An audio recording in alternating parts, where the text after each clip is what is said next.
Chairman, and it was quite brilliant about we monitored the various congresses and various wards yesterday.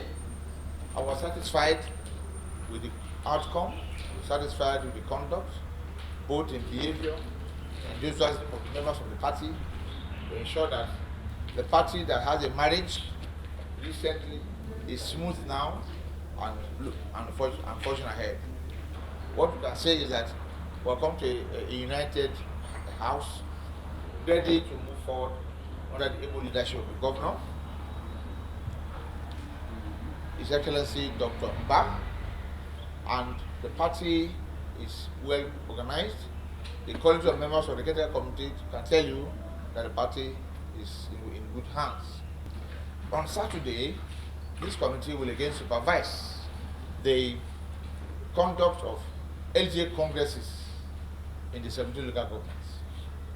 We know that Enugu State has 3 central districts: Enugu North, Enugu South, and Enugu West. My laptop. Prof.Mgbeke.